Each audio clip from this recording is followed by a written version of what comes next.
আমাদের সঙ্গে রয়েছে মহারাজ রয়েছে। আপনার কাছে আমার এবং মধুকল্পিতার একটাই প্রশ্ন রয়েছে, আপনি অনুদান করতেই পারেন, তাতে কোনো অসুবিধা নেই, কিন্তু রাজ্যের পরিকাঠামো এবং রাজ্যের শিক্ষার দিকে নজর রাখতে হবে। এক, দ্বিতীয়ত আমি কি থিম করব, আমি কিভাবে পুজো করব, আমি কি আচার অনুষ্ঠান করব, তাতে যদি রাষ্ট্র বা এই রাজ্যের সরকার এইভাবে কন্ট্রোল করতে চায়, এভাবে লাগাম টানতে চায়, তাহলে কোথাও আমাদের আচার অনুষ্ঠান, আমাদের ভাবাবেগে আঘাত লাগে বই কি।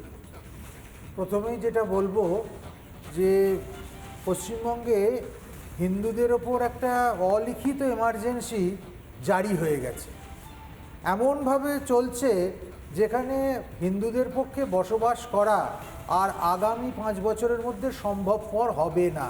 আমার বারবার মনে পড়ছে ব্রিটিশ আমলের সেই দাদন দেবার কথা, নীল চাষিদের দাদন দেওয়া হতো, জোর করে কিছু টাকা দেওয়া হতো, কিংবা তারা কখনো কখনো অভাবের জন্য নিতে যেত, তারপর তাদের যত জমি যেটুকু তারা দাদন নিয়েছে নীল চাষ করবে বলে, তাছাড়াও আর যতটুকু আছে সবটাকে নীল চাষ করে দিতে হতো।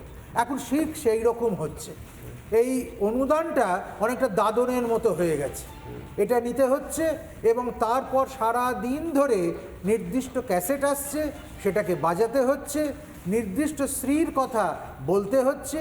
কোনো রাষ্ট্র, কোনো প্রশাসক কখনো ধর্মীয় আচার অনুষ্ঠান, শিল্পী সত্তা তার ওপর এইরকমভাবে নজরদারি করতে পারে, তাকে সেন্সার করতে পারে, মৌলিক অধিকারের ওপর হাত দেওয়া যায়, এটা আমার জানা নেই বলে এই প্রশ্নটা বারবার, এবং বারবার এর আক্রমণের লক্ষ্যবিন্দু হচ্ছে কিন্তু হিন্দুর অনুষ্ঠানে।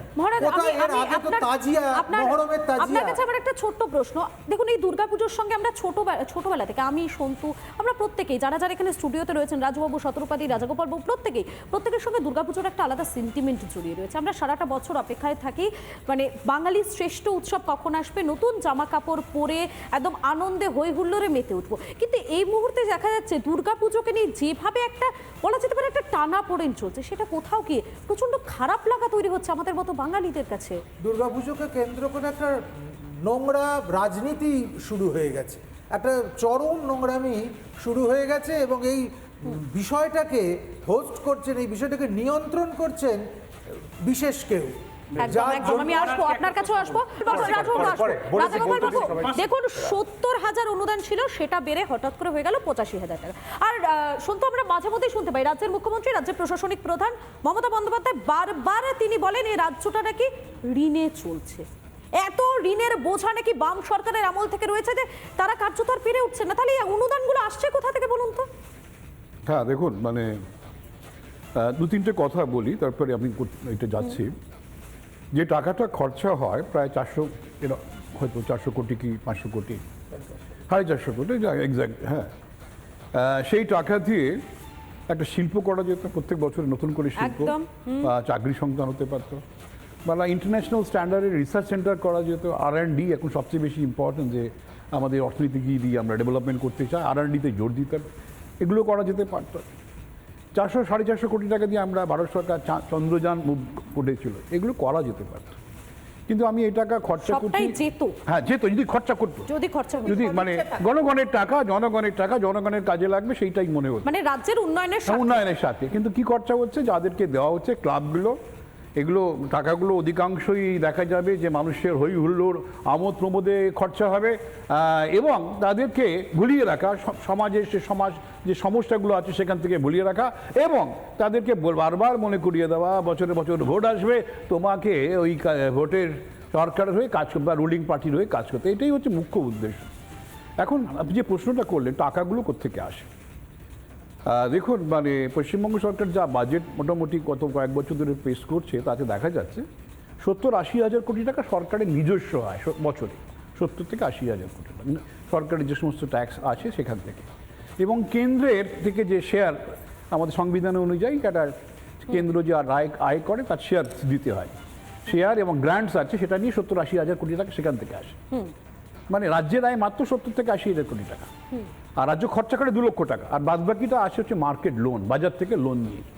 বামেরা যখন ছিল দেখা যেত যে কেন্দ্রীয় তখন যে রিজার্ভ ব্যাংক টাকা দিত না, রিজার্ভ ব্যাংক থেকে ওভারড্রাফট নিতে হতো অনেক কষ্টে, ওয়েজ অ্যান্ড মিনস বলে একটা অ্যাডভান্স ছিল, টাকা পাওয়াই যেত না। তারপরে রাজ্যের নিজস্ব হয় 70,000 কোটি টাকা মতন, কিন্তু খরচা করে 2 লক্ষ কোটি টাকা।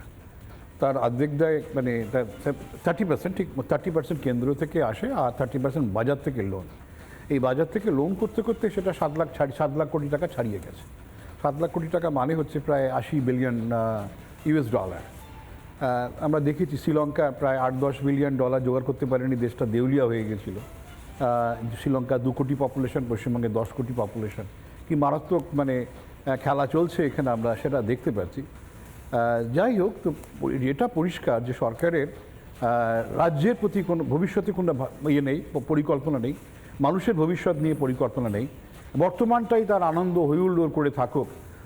যে টাকা দিয়ে শিল্প হতে পারতো, যে টাকা দিয়ে গবেষণা হতে পারতো, যে টাকা দিয়ে ইনফ্রাস্ট্রাকচার তৈরি হতে পারতো, সেই দিকে কোনো নজর নেই। পুরোটা 4 ভাগ দর্শনের খেলা। আচ্ছা, এখন হচ্ছে কি, একটা আমি দেখছি যে রাজ্যগুলোর, বিভিন্ন রাজ্যের একটা কেন্দ্রীয় সরকারের মতন ক্ষমতা উপভোগ করতে চায়।